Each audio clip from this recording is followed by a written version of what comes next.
Hello friends, എല്ലാവർക്കും good morning. ഭഗവാൻ രാഗത്തിൻ്റെ ഇന്നത്തെ ഒരു സൂപ്പർ ഹിറ്റ് വിശേഷത്തിലേക്ക് എല്ലാവർക്കും സ്വാഗതം. അങ്ങനെ നമ്മുടെ കിരൺ അവിടെയുള്ള ഒരാളോട് ഇങ്ങനെ ചോദിക്കുകയാണ്, ഏതായാലും ആരാണ് വന്നതെന്ന് നിങ്ങൾക്ക് വല്ല പിടുത്തമുണ്ടോ, നിങ്ങൾക്ക് പരിചയമില്ലാത്ത ആരെങ്കിലും വന്നോ എന്നൊക്കെ ചോദിച്ചപ്പോഴേക്കും പരിചയമില്ലാത്ത ആരും വന്നൊന്നുമില്ല, എല്ലാവരെയും ഞങ്ങൾ കണ്ടായിരുന്നു. നടന്നില്ലേ? ഇപ്പോൾ ദിലീപിൻ്റെ അച്ഛൻ മരിച്ചു, ഇതെല്ലാത്തിനും കാരണക്കാരി ആരാണ് എന്നൊക്കെ ഇങ്ങനെ ചോദിച്ചുകൊണ്ട് കല്യാണിയെയും അതേപോലെ തന്നെ കിരണിനെയും കുറ്റപ്പെടുത്തുക. അപ്പോൾ കല്യാണി ചോദിക്കുകയാണ്, ഇപ്പോൾ ദിലീപിൻ്റെ അമ്മ സങ്കടത്തിലാണെന്ന് ചോദിച്ചപ്പോഴേക്കും പിന്നെ ഭർത്താവ് മരിച്ചു കഴിഞ്ഞാൽ സന്തോഷിക്കണോ? പിന്നെ സങ്കടത്തിലല്ലേ വരുള്ളൂ, നിങ്ങൾ എന്തൊക്കെ ഈ പറയുന്നത് എന്നൊക്കെ ഇങ്ങനെ ദേഷ്യപ്പെട്ട് ചോദിക്കുകയാണ്. ചേട്ടാ, ഞങ്ങൾ പറയുന്ന കാര്യങ്ങളൊന്ന് ശ്രദ്ധിക്കണം, അപകടം നേരത്തെ ഉണ്ടാവുമെന്ന് എല്ലാവർക്കും അറിയാം, അതനുസരിച്ചല്ലേ കല്യാണം മുന്നോട്ട് പോയിക്കൊണ്ടിരുന്നത്. അപ്പം നിങ്ങൾ ശ്രദ്ധിക്കണമായിരുന്നു, ആര് വന്നാലും അവരെല്ലാം ചെക്ക് ചെയ്തിട്ട് വേണം അകത്തേക്ക് വിടാനായിരുന്നു. അത് വല്ലതും നിങ്ങൾ തെറ്റിച്ചോ എന്നൊക്കെയാണ് എനിക്ക് അറിയേണ്ടത്. ഞങ്ങളുടെ വീട്ടിലൊക്കെ കാവൽക്കാർ ഒത്തിരി പേരുണ്ട്, അതേപോലെ തന്നെ ഇവിടെയും കാവൽക്കാരൻ്റെ ആവശ്യം ഉണ്ടായിരുന്നല്ലോ, നിങ്ങൾ അത് വല്ലതും ചെയ്തായിരുന്നോ? അതൊന്നും ചെയ്തില്ല, നിങ്ങൾ നിങ്ങളുടെ ഇഷ്ടത്തിനല്ലേ ഓരോ കാര്യങ്ങളും ചെയ്തു കൂട്ടിയത്. ഇപ്പം എല്ലാം ഞങ്ങളുടെ കുറ്റമായോ എന്നൊക്കെ ഇവരിങ്ങനെ പറയുകയാണ്. അപ്പോൾ പെട്ടെന്ന് നമ്മുടെ കല്യാണം നോക്കിക്കഴിഞ്ഞപ്പോഴേക്കും, അയ്യോ കിരണേട്ടാ, CCTV ക്യാമറ അല്ല ഇരിക്കുന്നത് എന്നിങ്ങനെ ചോദിക്കുകയാണ്. അതേല്ലോ കല്യാണി, അല്ല ഈ CCTV ക്യാമറയിൽ ആരെങ്കിലും അപരിചിതരായിട്ട് വന്നെങ്കിൽ അതിലുണ്ടാവുമല്ലോ, ഞങ്ങൾക്കൊന്ന് ചെക്ക് ചെയ്യാവോ? ഞങ്ങൾ ഇതെല്ലാം ചെക്ക് ചെയ്തതാണ്, ഞങ്ങൾക്ക് ആരെയും കണ്ടെത്താനും സാധിച്ചുമില്ല, പിന്നെ നിങ്ങൾ എന്ത് കണ്ടെത്താനായിട്ട് പോവുകയാണെന്നും പറഞ്ഞുകൊണ്ട് ഇവർ ഭയങ്കരമായിട്ട് ഷൗട്ട് ചെയ്യുകയാണ്. അല്ല ചേട്ടാ, ഞങ്ങൾക്കൊന്ന് CCTV ക്യാമറ ഒന്ന് കാണാനായിട്ട് പറ്റുമോ? ഞങ്ങൾക്കൊന്ന് നോക്കാമല്ലോ, അതിനെക്കൊണ്ട് പ്രശ്നമൊന്നുമില്ല. ശരി, നിങ്ങൾ നോക്കിയെന്ന് വിചാരിച്ച് ഞങ്ങൾക്ക് എന്താ കുഴപ്പം, നിങ്ങൾ നോക്കിക്കോ, ഞങ്ങൾക്ക് ഒരു കുഴപ്പമില്ല എന്നിങ്ങനെ പറയാം. ശരി, എങ്കിൽ പിന്നെ ഞങ്ങളൊന്ന് CCTV ക്യാമറ ഒന്ന് കാണട്ടെ എന്നും പറഞ്ഞുകൊണ്ട് ഇവർ കിരണും കല്യാണിയും ബാക്കിയുള്ളവരെല്ലാവരും കൂടി അങ്ങോട്ട് പോവാണ്. അപ്പോൾ ഇവർ കമ്പ്യൂട്ടർ എടുത്തുകൊണ്ട് വരികയാണെങ്കിൽ ലാപ്ടോപ്പ് എടുത്തുകൊണ്ട് വരികയാണ്, ലാപ്ടോപ്പിൽ ഇങ്ങനെ CCTV ക്യാമറയുടെ ദൃശ്യങ്ങൾ കാണിക്കുക. അപ്പോൾ ഗേറ്റ് തുറന്നൊരാൾ ഒരു ഇലയായിട്ട് പോകുന്ന ഒരു സീനാണ് നമ്മുടെ കിരൺ കാണുന്നത്.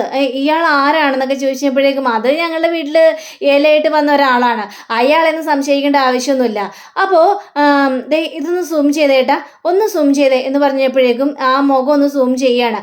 അപ്പോൾ നമ്മുടെ കിരണിന് തോന്നിയ, കല്യാണി ഇത് വെപ്പ് താടിയല്ലേ, അതേപോലെയാണല്ലേ വെച്ചിരിക്കുന്നത്, ഇത് ഒറിജിനൽ താടിയല്ല, ഇത് വെപ്പ് താടിയാണ് ചേട്ടാ, ഈ ചേട്ടൻ എപ്പോഴാണ് വന്നത് എന്നൊക്കെ ചോദിച്ചപ്പോഴേക്കും അത് പിന്നെ ഞങ്ങൾ ഇല കൊണ്ടുവരാൻ പറഞ്ഞായിരുന്നു, ആ സമയത്ത് ഇല കൊണ്ടുവന്ന ആളാണ്, അല്ല അയാളെ സംശയിക്കേണ്ട കാര്യമൊന്നുമില്ല എന്ന് ഇവർ പറയുമ്പോൾ, എങ്കിൽ ബാക്കിലെ ക്യാമറയും കൂടി ഒന്ന് കാണിച്ചു തരാമോ എന്ന് ചോദിക്കുകയാണ്.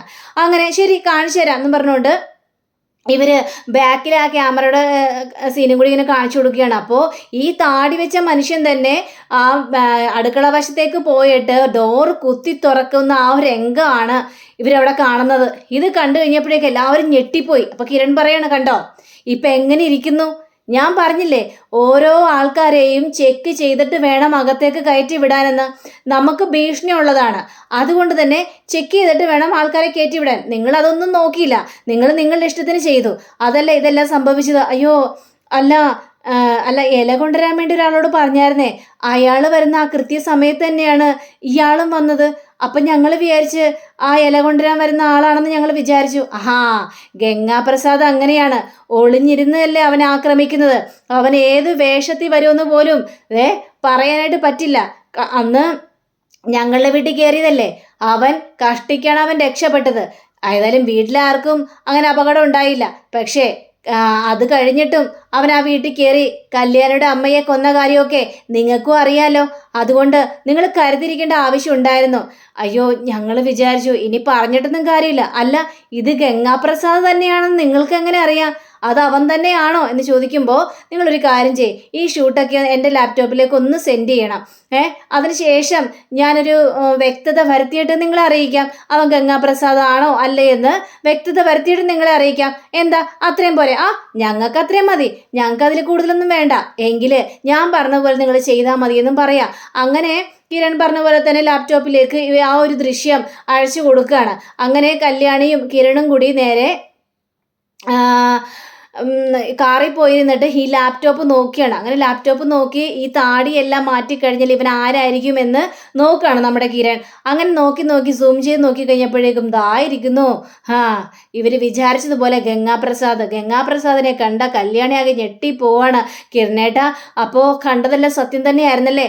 അവനാണല്ലേ ആ വീട്ടിൽ കയറിയത്? അതേ കല്യാണി, അവൻ തന്നെയാണ് ആ വീട്ടിൽ കയറിയത്. ഇനി എന്ത് ചെയ്യാനാണ് എന്നൊക്കെ പറയാ. അങ്ങനെ കിരണും കല്യാണിയും കൂടി ഇവരുടെ അടുത്ത് പോയി കാര്യങ്ങളെല്ലാം പറയുകയാണ്. ഇതെല്ലാം പറഞ്ഞപ്പോഴേക്കും എൻ്റെ ദൈവമേ, അപ്പൊ ഗംഗാപ്രസാദ് തന്നെയായിരുന്നല്ലേ? പിന്നെ അല്ലാതെ ഗംഗാപ്രസാദ് തന്നെയായിരുന്നു, അപ്പോഴേ പറഞ്ഞതല്ലേ സൂക്ഷിക്കണമെന്ന്. അങ്ങനെയും പറഞ്ഞുകൊണ്ട് ഇവരവിടെ നിന്ന് പോവുകയാണ്. അവിടെ നിന്ന് പോയി കഴിഞ്ഞപ്പോഴേക്കും ഇവര് ഇനിയിപ്പോൾ ഇവര് സൂക്ഷിക്കണമെന്ന് പറഞ്ഞു. എല്ലാത്തിനും കാരണം ആ പെണ്ണ് തന്നെയല്ലേ? ആ പെണ്ണിനെ എപ്പോൾ കല്യാണം കഴിക്കാൻ ആലോചിച്ച് അന്നും മുതൽ ദിലീപിന് ദുരന്തം മാറിയിട്ട് നേരമില്ല. അവൻ പേടിച്ചാണ് ഓരോ ദിവസങ്ങളും കഴിഞ്ഞു കൂടുന്നത്. പിന്നെ ആ പെണ്ണിനെ കെട്ടാനുള്ള ആഗ്രഹം ഉള്ളത് കൊണ്ട് അവനൊന്നും മിണ്ടാതിരിക്കുന്നു മാത്രം എന്ന് ഇവരിങ്ങനെ പറയാ. അങ്ങനെ നമ്മുടെ കിരണും കല്യാണിയും കൂടി ദിലീപിൻ്റെ അടുത്തേക്ക് ചെല്ലുക. ദിലീപിൻ്റെ അടുത്ത് ചെന്ന് ദിലീപിനോട് കാര്യങ്ങളെല്ലാം പറയാണ്. ഇത് കേട്ട ദിലീപാണെങ്കിൽ ഞെട്ടിപ്പോവാണ്. എൻ്റെ ദൈവമേ, അപ്പോൾ ഗംഗാപ്രസാദാണല്ലേ വേഷം മാറി എൻ്റെ വീട്ടിലേക്ക് കയറിയത്? ആ നിമിഷം ഞാൻ അവിടെ ഇല്ലാതെയായി പോയല്ലോ. ദിലീപേ, പറഞ്ഞിട്ട് കാര്യമില്ല. ഈ കല്യാണം മുടക്കണമെന്ന് അവനൊരു ആഗ്രഹം ഉണ്ടായിരുന്നു. ഏതായാലും കാർത്തികയെ കൊല്ലാനായിട്ട് സാധിച്ചില്ല. അപ്പോൾ നിന്റെ വീട്ടിൽ കയറി നിന്നെ തീർക്കണമെന്ന് വിചാരിച്ചുകൊണ്ട് തന്നെയാണ് അവൻ കയറിയത്. ആ സമയത്താണല്ലോ നീ ഫ്രണ്ട്സിനൊപ്പം പുറത്തേക്ക് പോയത്. ആ തക്കം നോക്കി നിന്റെ അച്ഛൻ്റെ റൂമിൽ കയറി. അച്ഛനെ അവൻ കൊലപ്പെടുത്തി. ഇതാണ് സംഭവിച്ചത് എന്ന് പറയുമ്പോൾ, ദൈവമേ, എന്നെ കൊലപ്പെടുത്തിയാലും കുഴപ്പമില്ലായിരുന്നു, നിന്റെ പാവപ്പെട്ട അച്ഛനെ എന്തിനാണ് അവൻ കൊലപ്പെടുത്തിയത് എന്ന് പറഞ്ഞുകൊണ്ട് ദിലീപ് കരയാണ്. ദിലീപ് കരയല്ലേ, ഇനി ഇതൊന്നും പറഞ്ഞിട്ടൊന്നും യാതൊരു കാര്യമില്ലല്ലോ, എല്ലാം സംഭവിച്ചു, ദുരന്തങ്ങൾ വരുമെന്ന് നമുക്ക് നേരത്തെ തന്നെ അറിയായിരുന്നു. പക്ഷേ അതൊന്നും കരുതിക്കൂട്ടി നിന്നില്ല ആരും. അതാണ് ഇപ്പം ഇവിടെ സംഭവിച്ചത് എന്ന് പറയാണ്. അതെ കിരണേ, നീ പറഞ്ഞ സത്യം തന്നെയാണ്. ഞാനെല്ലാം കരുതിയിരിക്കണമായിരുന്നു. എൻ്റെ ഫ്രണ്ട്സിനൊപ്പം ഞാൻ പുറത്തേക്ക് പോകാൻ പാടില്ലായിരുന്നു. ഇത്രയും ദുരന്തങ്ങൾ ഉണ്ടെന്ന് അറിഞ്ഞിട്ട് പോലും പുറത്തേക്ക് പോകാൻ പാടില്ലായിരുന്നു എന്ന് പറയാ. ഇനി എന്ത് കാര്യം? പക്ഷേ ഈ കല്യാണം ഇനി നടക്കുമെന്ന് എനിക്ക് തോന്നുന്നില്ല. അമ്മ പറയുന്നത് ഈ കല്യാണം ഒരിക്കലും നടക്കാൻ പാടില്ല, നിങ്ങൾ വിട്ടുപോയിക്കോ എന്നൊക്കെയാ പറയുന്നത്. അമ്മ പറയുന്നതൊന്നും കാര്യം ഓക്കണ്ട കിരണേ. അമ്മ ആ ഒരു വിഷമത്തിൽ അങ്ങനെ പറയുന്നതാ. ഭർത്താവിനല്ലേ നഷ്ടപ്പെട്ടിരിക്കുന്നത്. അപ്പൊ പിന്നെ അങ്ങനെയല്ലാതെ പിന്നെ എങ്ങനെയാണ് പറയേണ്ടത്? അതുകൊണ്ട് അമ്മ പറയുന്നത്. അതൊന്നും നിങ്ങൾ കാര്യമൊക്കെ നിൽക്കണ്ട എന്ന് ദിലീപ് പറഞ്ഞിവരെ മനസ്സിലാക്കുകയാണ്. അപ്പോൾ ഇവർക്കാണെങ്കിൽ ദിലീപിൻ്റെ ആ ഒരു തീരുമാനം കേട്ട് കഴിഞ്ഞപ്പോഴേക്കും വളരെയേറെ സന്തോഷം തോന്നുന്നു. കാരണം ഒരിക്കലും ദിലീപ് കാർത്തികയെ കൈവിടില്ലെന്ന് ഇവർക്ക് ശരിക്കും മനസ്സിലാകുകയും ചെയ്തു. അങ്ങനെ നമ്മുടെ കിരണും കല്യാണിയാണെങ്കിൽ ഇവരോട് ഞാനേതായാലും വീട്ടിലേക്ക് പോകുന്നുണ്ട്, അമ്മയോട് കാര്യങ്ങളെല്ലാം പറയുന്നുമുണ്ട്, ഏതായാലും സമാധാനിക്കട്ടെ, ഏതായാലും ദിലീപേ നീയും വീട്ടിലേക്ക് പോകണം, എന്നിട്ട് അമ്മയെ സമാധാനിപ്പിക്കണം, കാര്യങ്ങളെല്ലാം പറഞ്ഞ് മനസ്സിലാക്കിക്കണം, അതെല്ലാം ഞാൻ ഏറ്റുകിരണേ, ഇനി ഈ കാര്യത്തെക്കുറിച്ച് കൂടുതൽ സംസാരിക്കേണ്ട ആവശ്യമില്ല എന്നൊക്കെ പറഞ്ഞ് ഇവർ പോവാണ്. അങ്ങനെ നമ്മുടെ കല്യാണി കിരണോട് എന്നാലും കിരണേട്ട ഇങ്ങനെയൊക്കെ സംഭവിച്ചല്ലോ, നമ്മൾ തന്നെ കാരണം, ഇതെല്ലാത്തിനും കാരണം ദിലീപിൻ്റെ വീട്ടിൽ ഇങ്ങനൊരു ദുരന്തം, എനിക്ക് ഇപ്പോഴും വിശ്വസിക്കാൻ പറ്റാത്തൊരവസ്ഥയാണ്. ഇനി എന്ത് ചെയ്യും കിരണേട്ട? എൻ്റെ അമ്മ മരിച്ച ആ ഒരു രംഗമില്ലേ, എനിക്ക് ഇപ്പോഴും എൻ്റെ മനസ്സിൽ നിന്ന് മാറുന്നില്ല. അവൻ കാരണമല്ലേ എൻ്റെ അമ്മ മരിച്ചത്. അവൻ എത്ര കുടുംബങ്ങളെ നശിപ്പിച്ചിട്ടുണ്ട്, എത്ര പേരെ കൊന്നിട്ടുണ്ട്. എൻ്റെ അമ്മയെയും അവസാനം അവൻ കൊന്നില്ലേ? അതൊക്കെ എൻ്റെ മനസ്സിൽ നിന്ന് മാറാത്തൊരു കാര്യം തന്നെയാണ് കിരണേട്ട. ആ കാട്ടിൽ വെച്ച് അവരെ നശിപ്പിച്ചിരുന്നെങ്കിൽ ഒരിക്കലും നമുക്കിങ്ങനെ ഒരു ദുരന്തം വരില്ലായിരുന്നു കല്യാണി. ഇനിയാ ഒരു ദുരന്തം അവനുണ്ടാക്കാനായിട്ട് പാടില്ല കല്യാണി. നമ്മളുടെ കണ്ണ് ചുറ്റുപാടുണ്ടാവണം. നമ്മളെ സ്നേഹിക്കുന്നവർക്ക് ഇനി ഒരിക്കലും ഒരു ദുരന്തവും വരാനായിട്ട് പാടില്ല കല്യാണി എന്നും പറഞ്ഞ് കല്യാണിയെ പറഞ്ഞ് മനസ്സിലാക്കുകയാണ്. അങ്ങനെ നമ്മുടെ CS-നെയും രൂപയെയും കാണിക്കുകയാണ്. അപ്പോൾ CS ആണെങ്കിൽ എൻ്റെ ദൈവമേ എന്തെല്ലാം ദുരന്തങ്ങളാണ് സംഭവിച്ചുകൊണ്ടിരിക്കുന്നത്, നമ്മളവിടെ ഇല്ലാതെയായി പോയല്ലോ രൂപേ. ദേ ചന്ദ്രേട്ടാ, ഇനിയിപ്പോൾ നമ്മൾ വിചാരിച്ചതുപോലെ ആ കല്യാണം എങ്ങാനും മുടങ്ങോ? ഇനി കാർത്തികയുടെ കഴുത്തിൽ ദിലീപ് താലി കെട്ടൂലേ? ഇനി അങ്ങനെ ഒരു ചിന്തയാണല്ലോ വന്നുകൊണ്ടിരിക്കുന്നത്. അങ്ങനെ ഒരിക്കലും നടക്കാനായിട്ട് പോകുന്നില്ല. ദിലീപിൻ്റെ സ്വഭാവം അനുസരിച്ചാണെങ്കിൽ ഉറപ്പായിട്ടും കാർത്തികയുടെ കഴുത്തിൽ താലി കെട്ടുക തന്നെ ചെയ്യും. അതിന് ഒരു കുഴപ്പമില്ല. പിന്നെ കുറച്ച് സാവകാശം വേണമെന്ന് മാത്രമേ ഉള്ളൂ. ഇപ്പോൾ മരണം സംഭവിച്ചതല്ലേ, എന്തൊക്കെ സംഭവിച്ചാലും കാർത്തികയെ കൈവിടില്ല എന്ന് പറയാം. അതായത് കാർത്തികയെ കൈവിടാതിരുന്നാൽ അത്രയും നല്ല കാര്യം. പാവം കുട്ടി കല്യാണം വേണ്ട വേണ്ടാന്നും പറഞ്ഞുകൊണ്ട് നടക്കുകയായിരുന്നു.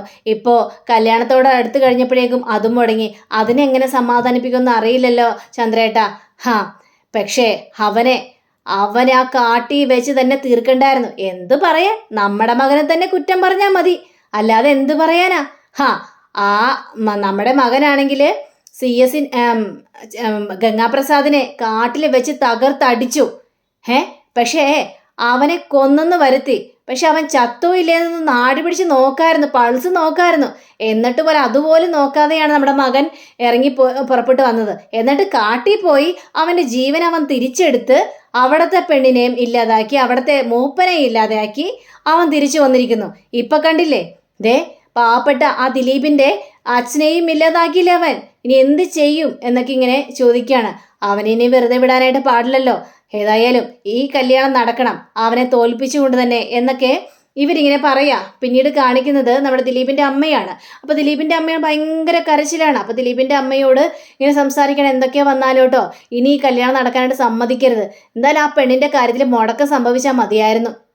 ദിലീപിനി എന്ത് പറഞ്ഞാലും ആ കല്യാണത്തിന് സമ്മതിക്കേ ചെയ്യരുതെന്ന് ഇവരിങ്ങനെ പറഞ്ഞുകൊണ്ടിരിക്കുക. അപ്പോഴാണ് ദിലീപ് വരുന്നത്. അപ്പോൾ ദിലീപിനെ കണ്ടു കഴിഞ്ഞപ്പോഴേക്കും ദിലീപ് വന്നു എന്നൊക്കെ പറയാണ്. മോനെ, എന്താണ് മോനെ ഇത്? നിന്റെ അച്ഛൻ പോയില്ലേടാ. എടാ, ഇനി എനിക്ക് ആരുണ്ടടാ? ഞാൻ ആരോട് വർത്താനം പറയൂ ഇനി? അദ്ദേഹം ഇന്നലെ വരെ നല്ല കളിച്ച് ചിരിച്ച് വർത്താനം പറഞ്ഞ് തമാശയൊക്കെ പറഞ്ഞുകൊണ്ടിരുന്നതാ. ഇനി ആരെന്നോട് പറയോടാ? ഇതിനെല്ലാത്തിനും കാരണം നീയല്ലേ. ഞാൻ അപ്പോഴേ പറഞ്ഞല്ലേ ആ പെണ്ണിനെ വേണ്ട വേണ്ട എന്ന്. ആ പെണ്ണ് കാരണമല്ലേ ഇങ്ങനെല്ലാം സംഭവിച്ചത്. ആ പെണ്ണിനെ എപ്പോൾ കല്യാണം ആലോചിച്ചോ അന്ന് മുതൽ തുടങ്ങിയതാ നിന്റെ ദുരന്തവും ദുഃഖവും ഒക്കെ. ഇപ്പോൾ എന്തുണ്ടായടാ? എനിക്കെൻ്റെ ഭർത്താവിനെ നഷ്ടപ്പെട്ട്, നിനക്ക് നിന്റെ അച്ഛനെയും നഷ്ടപ്പെട്ട്. അവർക്കൊരു കുഴപ്പവുമില്ല, അവർ സന്തോഷത്തോടെ അല്ലടാ കഴിയുന്നത് എന്ന് പറയാ. ഇതൊക്കെ കേട്ടുകഴിഞ്ഞപ്പോഴേക്കും അമ്മ ഒന്ന് സമാധാനിക്കമ്മേ. എല്ലാ കുറ്റങ്ങളും കാർത്തികയുടെ തലയിൽ വെച്ചിട്ട് കാര്യമില്ലല്ലോ. ഇതൊക്കെ നമുക്ക് വരാനുള്ളതായിരുന്നു. പിന്നെ എന്താ അമ്മ എന്നൊക്കെ ഇങ്ങനെ ചോദിക്കുകയാണ്. നീ ഇപ്പം ഇങ്ങനെ പറയുള്ളൂ, എനിക്കറിയാം. പക്ഷേ ഞാൻ ജീവിച്ചിരിക്കുമ്പോൾ ഈ കല്യാണം നടക്കില്ലടാ എന്നിങ്ങനെ പറഞ്ഞുകൊണ്ട് അമ്മ അവിടെ നിന്ന് പോവുകയാണ്. ദിലീപ് ആണെങ്കിൽ ആകെ കൺഫ്യൂഷനായിട്ടിരിക്കുക. അങ്ങനെ ചടങ്ങുകളെല്ലാം കഴിഞ്ഞ് ദിലീപ് വരികയാണ്. അപ്പോൾ ദിലീപ് വന്നു കഴിഞ്ഞപ്പോഴേക്കെടാ ചടങ്ങുകളെല്ലാം കഴിഞ്ഞു, എല്ലാം കഴിഞ്ഞു. എൻ്റെ അച്ഛൻ ഇനി ഈ ലോകത്തില്ല. പക്ഷേ എടാ, ഞാൻ ഒരു കാര്യം പറയട്ടെ. ഈ ചടങ്ങ് നടക്കുമ്പോഴും എൻ്റെ അച്ഛന് കർമ്മങ്ങൾ ഞാൻ ചെയ്യുമ്പോഴും എൻ്റെ മനസ്സിൽ അച്ഛൻ ഇങ്ങനെ പറഞ്ഞുകൊണ്ടിരിക്കുക, എടാ ഈ കല്യാണം മുടങ്ങരുത്. ഏതൊക്കെ സംഭവിച്ചാലും നീ ആ പെണ്ണിൻ്റെ കഴുത്തിൽ തന്നെ താലി കെട്ടണമെന്ന്. എടാ എന്തൊക്കെയാടേ പറയുന്നത്? അതേടാ, ഇനി ഇതിൽ നിന്ന് ഞാൻ പിന്മാറില്ല. എന്തൊക്കെ വന്നാലും കാർത്തികയുടെ കഴുത്തിൽ തന്നെ ഞാൻ താലി കെട്ടും. ഏത് ഗംഗാപ്രസാദ് വരണമെന്ന് എനിക്ക് അറിയണമല്ലോ. എടാ, ഈ കല്യാണം എപ്പം നടക്കുമെന്ന് എനിക്കറിയില്ല. ഇപ്പം ചടങ്ങ് കഴിഞ്ഞല്ലേ ഉള്ളൂ. പിന്നെ അച്ഛൻ മരിച്ചിട്ട് ഇനി ഉടനെ തന്നെ കല്യാണം നടത്താൻ പറ്റില്ലല്ലോ. അതെ, എനിക്കറിയാം. ഈ കല്യാണം നടക്കുകയാണെങ്കിൽ ഉറപ്പായിട്ടും ഞാൻ കാർത്തികയുടെ കഴുത്തിൽ മാത്രമേ താലി കെട്ടുള്ളൂ. അങ്ങനെ ഒരു ജീവിതം ഉണ്ടെങ്കിൽ ഞാൻ കാർത്തികയോടൊപ്പം മാത്രമേ ജീവിക്കുള്ളൂ. ഞാൻ ചടങ്ങിന് പോകുമ്പോഴും എൻ്റെ മനസ്സിൽ അതാണ് തോന്നിയിട്ടുള്ളത് എന്നിവർ ഇങ്ങനെ ദിലീപ് പറയുകയാണ്. ദിലീപിൻ്റെ ആ ഒരു കടുത്ത തീരുമാനം അവിടെ എടുക്കുകയാണ്. അപ്പം അങ്ങനെയും കാണിച്ചുകൊണ്ടാണ് നമ്മുടെ ഇന്നത്തെ റിവ്യൂടെ അവസാനിച്ചിരിക്കുന്നത്. അടുത്ത റിവ്യൂവിനെ കാത്തിരിക്കുക, സബ്സ്ക്രൈബ് ചെയ്യുക. എല്ലാവർക്കും നല്ലൊരു ദിനം ആശംസിച്ചുകൊണ്ട് തന്നെ നമസ്കാരം. Thank you. See again. By.